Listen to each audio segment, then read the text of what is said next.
Welcome to Season 4 of the Undetected Narcissist Podcast. Your host, Angela Meyer, is here to bring you clarity if you are stuck in confusion, self-doubt, or feel lost without a sense of direction. This podcast is extremely different because Angela comes from a place of wisdom, compassion, and has been able to forgive the unforgivable.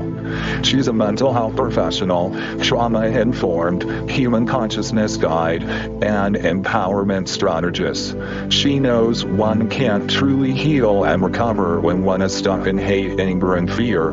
One must rise above it, find meaning, understanding, compassion for oneself and the toxic people within our lives. This season is about self-empowerment, self-realizations, and transformation. There is always a blog post supporting this information, so please visit undetectednarcissist.com. So get ready to learn about yourself, others, and find a way to truly live and thrive once again. Enjoy the show.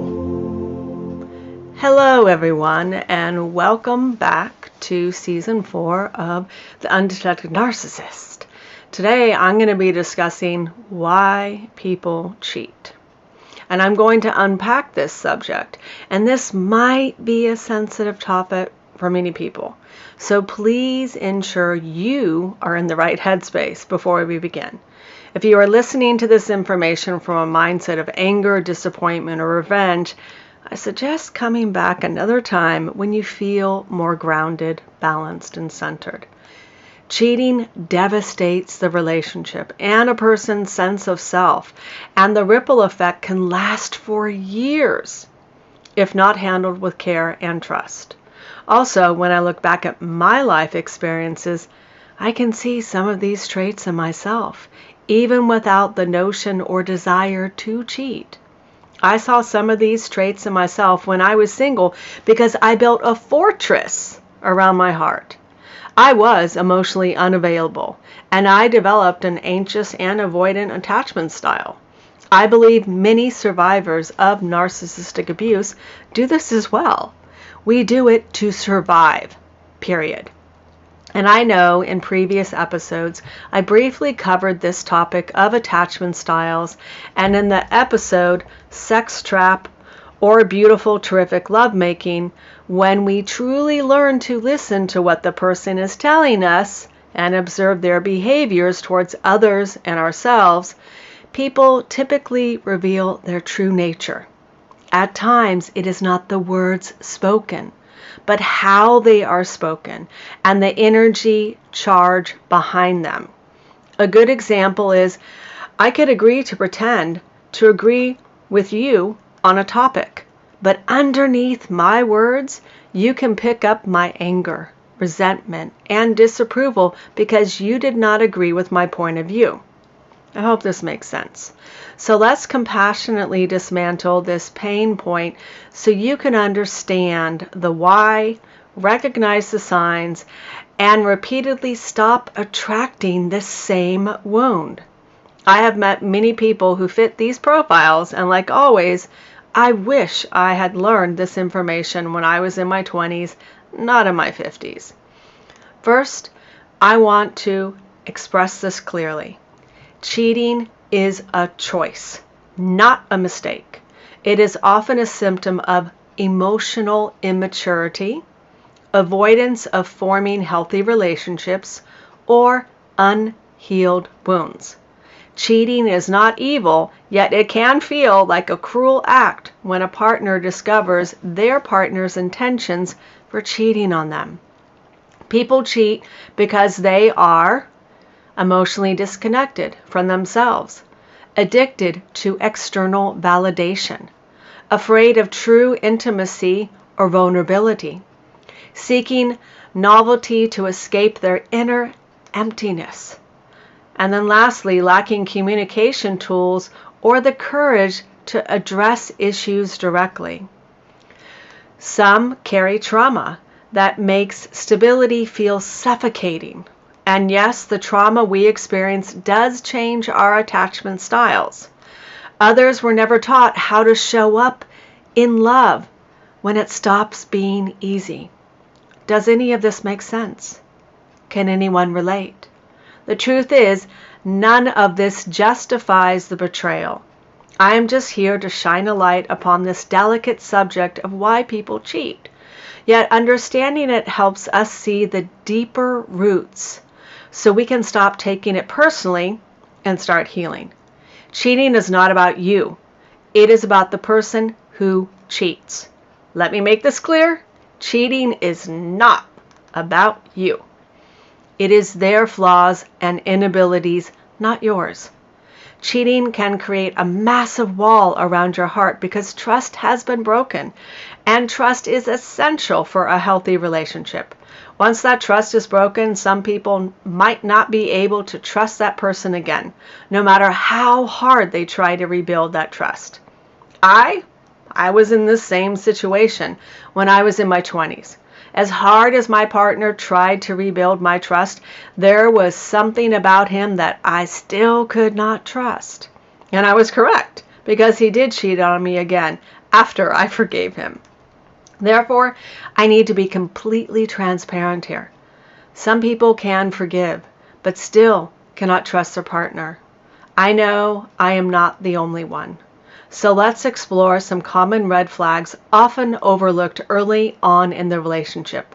Just note that not all of these 6 parts or signs always lead to cheating, but they frequently precede it. Part 1. Inconsistency in a person's words versus actions. They talk big about loyalty, love, or the future, but don't show up consistently. They may cancel plans, be vague with communication, or shift moods unpredictably. Keynote: love without consistency is a performance, not a promise. That is why actions do speak louder than words. Inconsistency between words and actions is like a crack in the mirror, where self-betrayal often begins, and cheating may emerge. This inconsistency isn't merely about deception. It's usually the symptom of a deeper internal fragmentation. That's why I talk about parts, and there's fragmented parts. So let's break it down into 5 soul-level insights. 1. The split between the ideal self and the wounded self. Many people express the version of themselves they want to be, such as, I value loyalty, you're the only one for me. Still, their actions betray a subconscious allegiance to unresolved wounds or unmet needs. Why this matters is when the ideal self, who they want to be, is disconnected from the wounded self, the one who still seeks validation or escape, can be unaware of their action default to the childlike wounds and survival patterns. Number 2, fear of confrontation and avoidant patterns. Some people use words to maintain peace or avoid confrontation, but act in contradictory ways to meet their hidden needs. This matters because these people fear abandonment, conflict, or disappointing someone. So they say what's expected or do what gives them temporary relief or a sense of control. Let me give you an example that some people can relate to. I had a best friend in high school who loved to go out dancing with me, but if she found a better option elsewhere, she would leave me in the dust, waiting by the phone, and she never showed up. Some might call it ghosting, but she did have this fear of confrontation, and she did always come back. Number 3, conditional love scripts from childhood. When someone grows up around conditional love, such as you're loved only if you behave, perform, please, they may learn to speak the right words to gain approval without developing the emotional integrity to align those words with truth. This matters because their nervous system is wired to perform love rather than embody love. Have you met anyone like this? I sure have. Number 4, Lack of internal coherence / soul disconnection. When someone is disconnected from their inner compass, they lose touch with what they genuinely want or need. They may say, "I'm committed," without checking in with their authentic desire. This matters because without inner coherence, people may not even realize they are being dishonest until the act. This is a byproduct of inner confusion, and some call it spiritual amnesia, forgetting who they are and what they value. Number 5, the ego's addicted to image over integrity. Some individuals are more invested in how they appear than who they are. They say the right things to maintain status or admiration, while the hidden self seeks novelty, power, and affirmation. This matters because they speak from personas but act from shadows. So cheating arises when someone with an indulgent ego in the shadows strongly desires to keep their mask intact until the mask slips and they're caught. Cheating is a form of emotional bypass. I want to be crystal clear here. Cheating is a form of emotional bypass. Let me explain. For someone with avoidant tendencies, cheating can become a way to reclaim autonomy without addressing their more profound fear of being engulfed. It also allows them to feel in control emotionally without having to emotionally be vulnerable in their primary relationship. They often rationalize or minimize their actions to avoid shame or emotional accountability. Sound familiar to anyone? Part 2, the lack of emotional availability. They avoid deep conversations or change the subject when feelings come up. They may give you access to their body, but not their soul. Key note: intimacy without emotional presence is hollow. People feel used or ashamed when they lack emotional availability and intimacy. Lack of emotional ability is a root so entangled in the soil of unmet childhood needs, inner disconnection, and protective numbing that often becomes invisible until intimacy tries to bloom. Here's how we can break this down into soul-level insights around why emotional unavailability can lead to cheating. Number 1, emotional armor as survival, not betrayal.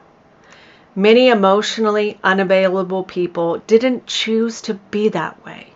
They had to be that way, whether through trauma, neglect, or emotional purification. They learned that vulnerability equaled danger. This matters because when someone isn't available to themselves emotionally, they can't truly connect to another. Therefore, cheating arises as a way to access intimacy without actual vulnerability, and the need to pursue an emotional or physical connection with someone who doesn't require depth or accountability. Number 2, intimacy feels unsafe or suffocating. Emotionally unavailability isn't the absence of feeling. It's the avoidance of feeling. The closer someone gets to them, the more threatened they feel. This matters because as soon as the relationship deepens, the unavailable person may withdraw or subconsciously sabotage. Cheating arises as a detour from emotional depth. It is a way to regulate anxiety by scattering attention rather than facing intimacy. Number 3, love becomes transactional, not transformational.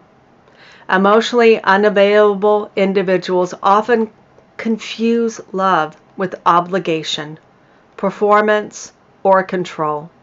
They struggle to give or receive without conditions. This matters because your partner might stay in a relationship for companionship or appearances, but seek depth elsewhere because they're afraid to experience it where it truly matters. Cheating arises as a mistaken search for the emotional nourishment they've never fully allowed themselves to receive or give.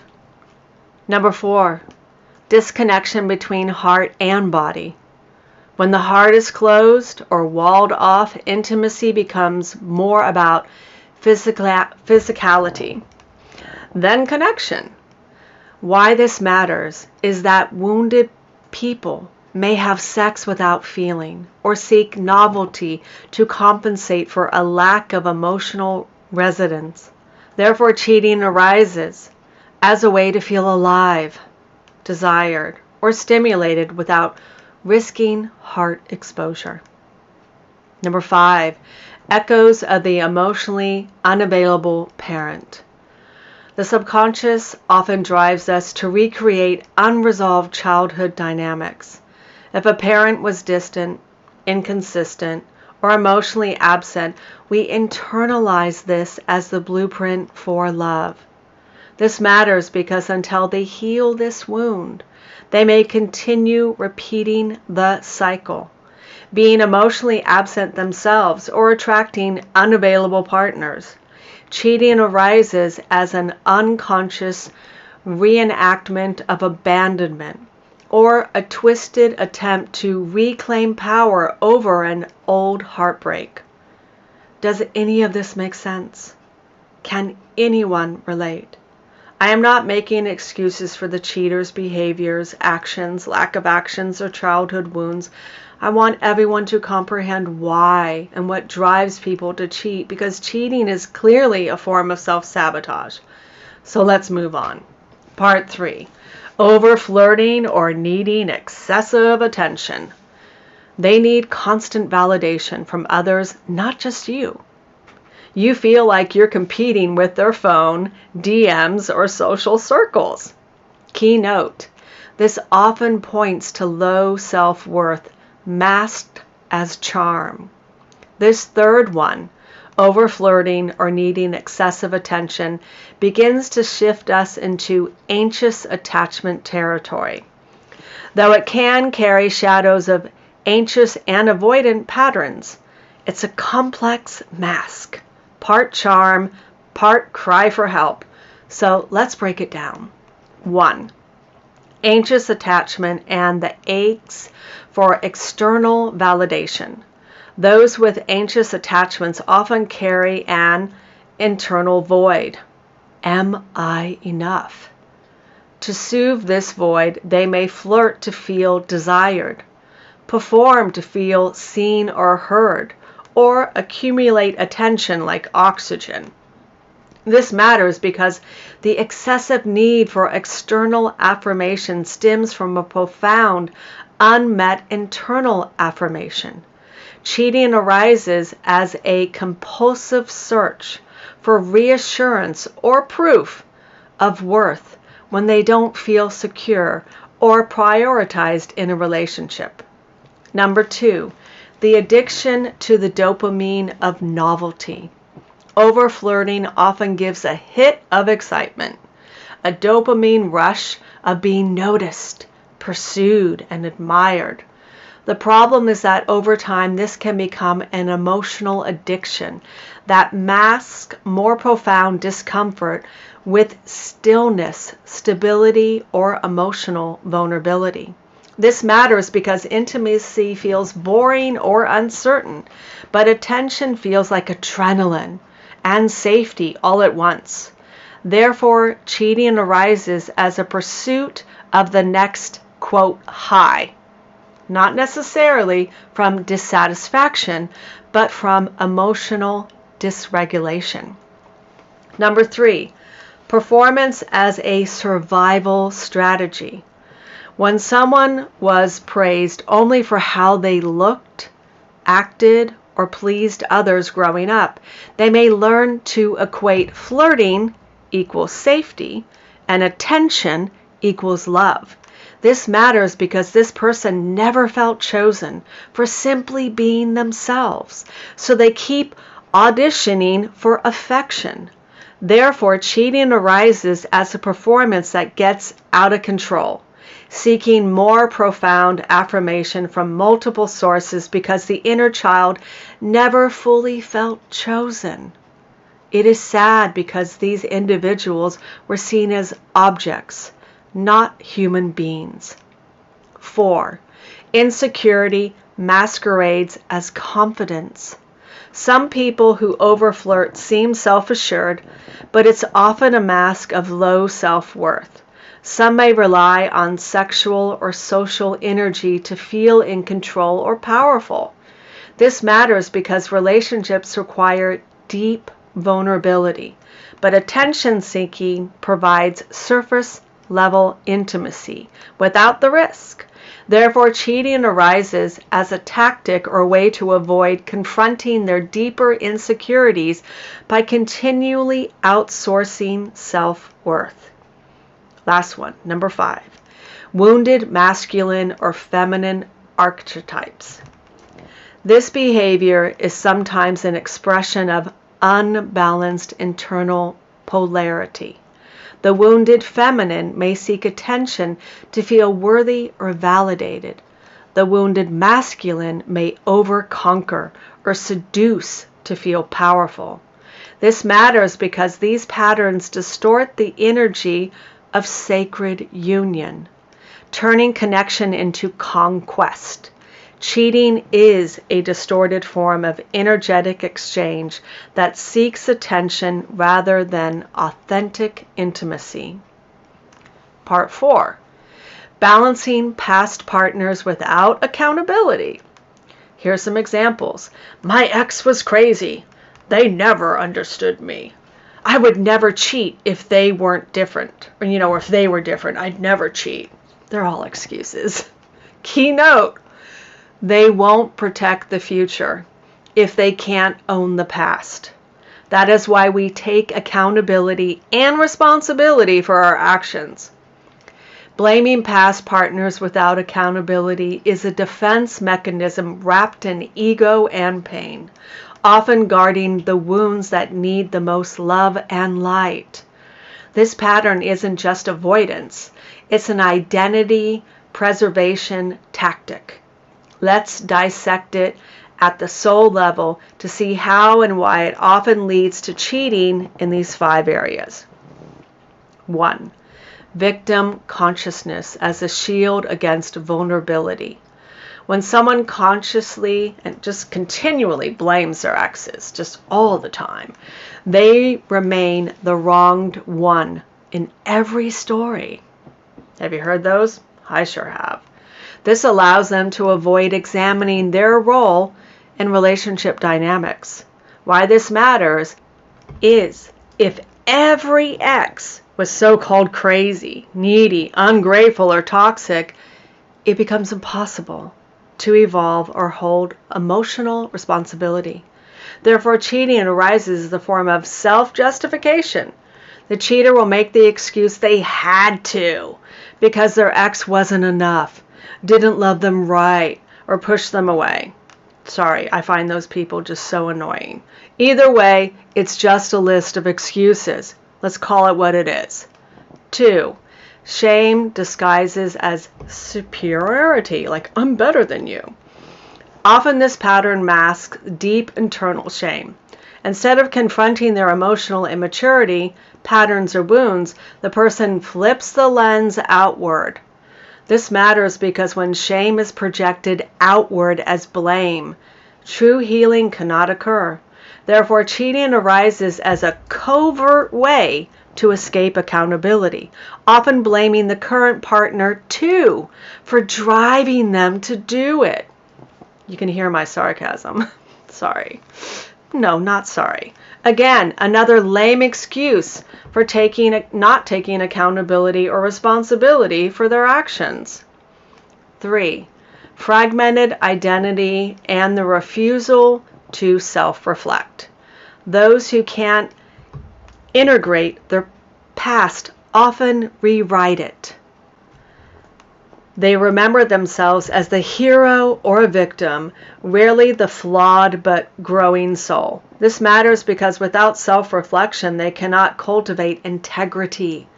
They see cheating not as betrayal, but as a consequence of others' failure. Therefore, cheating is a pattern that repeats across relationships with no inner transformation. 4. Narcissistic wounding or emotional immaturity. This blame shifting may also stem from a narcissistic wound often developed in childhood when emotional needs were unmet or conditional. This matters because these individuals may feel entitled to perfection in a partner. And when that illusion breaks, they reject the partner rather than face their fears of inadequacy. Therefore, cheating arises as a way or an attempt to regain a sense of power or where they're superior when their idealized view of the relationship collapses. Karmic avoidance and spiritual bypass. Number 5. On a soul level, blame without accountability delays karmic evolution. Every relationship is a mirror, and every rupture is a lesson. This matters because if a soul avoids the lesson, the universe will recycle it until it is learned. The cheating partner may jump from one broken relationship to another, never realizing they're the common thread. Therefore, cheating arises as an escape from shadow integration, spiritual maturity, and emotional evolution. So I want to give you some common phrases that reveal this pattern style. My ex was insane. I'm so easygoing. I don't know what her problem was. I've never done anything wrong. They couldn't handle someone real. If they had treated me right, I wouldn't have had to look elsewhere. Lame excuses. Part 5. Push-pull dynamic, the hot-cold energy. They draw you in, then disappear emotionally. It keeps you craving their approval. Keynote: this is often the beginning of a trauma bond and a sign that your partner has an avoidant attachment style. When your partner has an avoidant attachment style, it can cause the other person to develop an anxious attachment style. The push-pull dynamic is a dance as old as time and as addictive as it is wounding. This hot-cold energy exchange is often mistaken for passion, chemistry, or even a soulmate intensity, but in reality, it's usually an unresolved trauma bond playing out in disguise. Therefore, I want to strip it down and examine how this dynamic can lead to cheating and what it reveals at the soul level. Number 1, trauma bonding, the high of reconnection after pain. Push-pull dynamics create emotional whiplash, a one-moment connection, and a subsequent rejection. This unpredictable cycle releases cortisol, stress, and dopamine, relief in a wave. This matters because the nervous system becomes addicted to the high of reunion after distance. Therefore, cheating arises as a substitute high when the primary relationship hits a cold or disconnected phase. Number 2, fear of abandonment versus fear of enmeshment. The push-pull cycle often stems from one or both partners having an anxious attachment style. They fear abandonment. Chase connections, that's the pull, and an avoidant attachment style. The avoidant attachment style is fear of being engulfed. They withdraw, the pushes. These two complex and different roles can even switch depending on the trigger. This matters because intimacy feels unsafe for both partners in different ways. Therefore, cheating arises as a false sense of control. Like, I'll leave emotionally or physically before I get hurt. That's sometimes the thoughts they think. Number 3, inner child seeking safety, not love. The hot-cold pattern reflects early experiences of inconsistent caregiving, love that was given and withdrawn unpredictably. This matters because your partner may recreate this inconsistency to resolve or repeat the wound. Therefore, cheating arises as an unconscious attempt to create stability outside a relationship that feels emotionally volatile. 4, power struggles and emotional withholding. Push-pull dynamics often become power games. We have all heard people make these comments such as, I'll withdraw to make you chase, or I'll come closer until you push away. This matters because when people play these games, it creates emotional scarcity, where each partner weaponizes closeness or distance. Therefore, cheating arises like a chess game. It is a game where one moves to reclaim perceived power or push the partner. If you won't give me love, someone else will. That's what they think. And it's a vicious cycle. At times, some people can become addicted to the power they feel when the other one struggles to regain power or control. 5, intensity mistaken for intimacy. Many mistake the emotional spikes of push-pull for a soul connection. But intensity isn't intimacy. This is a misconception.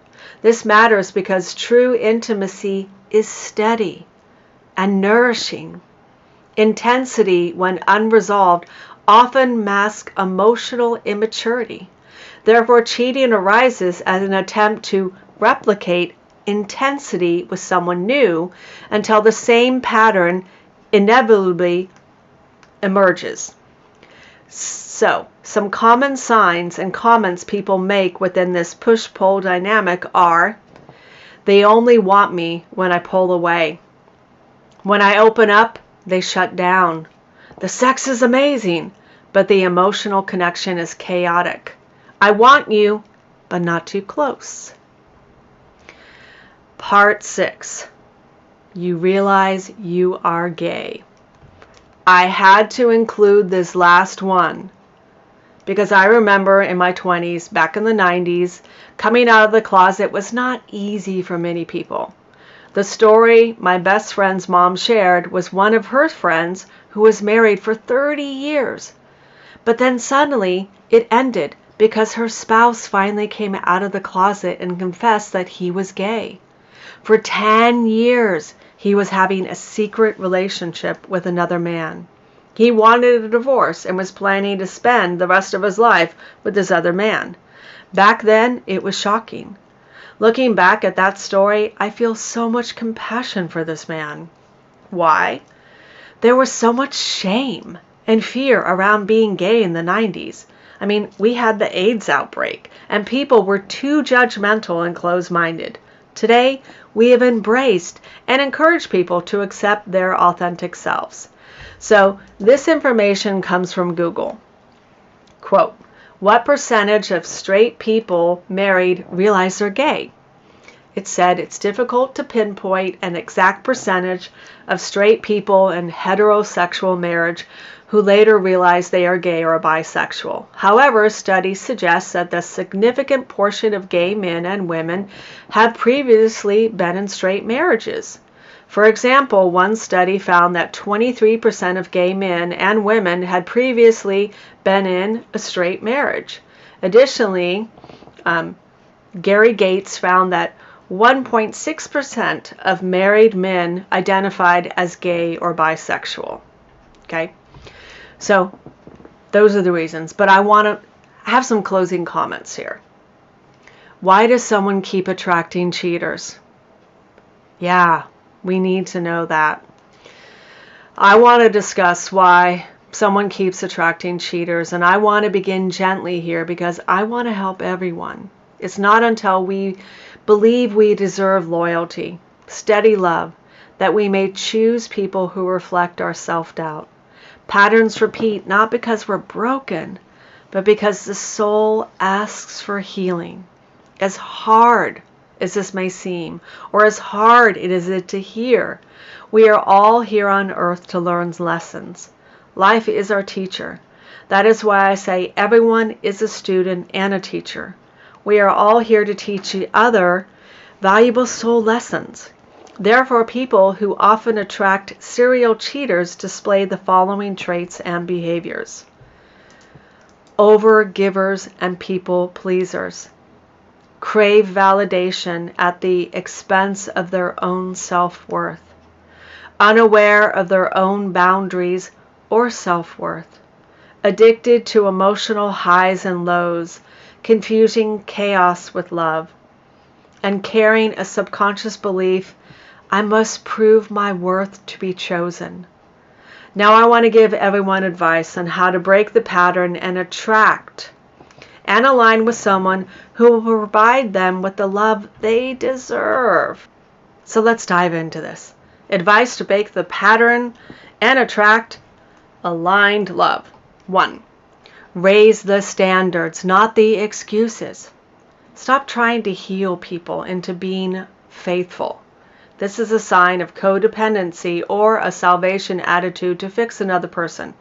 It never ends well because you can only fix ourselves. We can't fix someone else, just us. That is why there is that saying, you can take a horse to water, but you cannot force it to drink. To break this pattern, one must start by choosing people who are faithful without needing to be fixed. Your love should never be received or tested. 2. Redefine what chemistry feels like.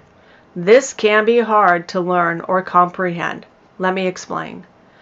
If peace feels boring, that's a trauma imprint. Real love often feels calm, slow, and safe, not intense and urgent. Many people have this misconception because some cultures believe love should be hot, fierce, passionate, and like a roller coaster ride. What ends up happening is that most people get burned, wounded, and disappointed because when the honeymoon phase starts to fizzle out, some are addicted to that high. Therefore, I advise letting your nervous system learn to trust the stillness. Take it slow. Let the fire be built and ask the right questions to truly get to know this person. Love is not a race, just a journey. 3. Date from the heart, not the wound. Before we ask another person, do they like me? Start by asking yourself this question. Do I feel safe, respected, and honored in their presence? It is unfair to you and others when we are not ready to date. It is like our heart is not in the game, but our head, ego, friends, or family members try to force us into dating when we are not clearly emotionally available or still wounded inside. Dating another person will not help you get over your ex when one is still trying to heal from the vicious cycle of being cheated on repeatedly. That is why your mindset and heart must align. 4. Trust your intuition over potential. I like to say this is my superpower, but I have dated men who cheated in the past. If something feels off, it usually is. Yes, it is hard when the person is attractive and charming, yet we must take it slow. Test the water and stop diving into the deep end because that is when you can bypass all the red flags. Healing takes time and you need to honor the process. You do not need more red flags to prove your intuition was correct. That is why we need to stop falling for what someone could be and learn to listen and observe truly.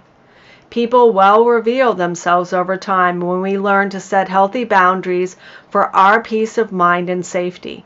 This is why it is best to be upfront with a potential partner and request to take things slow. And lastly, 5, choose from wholeness, not loneliness. Many people fear being alone. Learning to be alone is essential. We need to learn how to heal the part of us that believes love is rare, or that just being chosen is enough. We can be easily manipulated and controlled when we lack self-worth, self-love, and self-confidence. It is like expecting someone else to fill the void or hole within ourselves. We need to be the one who can create this sense of wholeness within ourselves. Your partner should complement you, not complete you. You both are unique and just as important and special. Once you are whole within yourself, it will be hard to manipulate you, for your self-love runs deep and strong. You know your worth and purpose and no longer settle for the fear of being alone. So here's my final message for you, listeners. You didn't deserve to be betrayed, but now you get to rise. This pain doesn't define your worth. It reveals where your soul is asking for more honesty, more self-honor, more aligned love. And it will come when you stop abandoning yourself.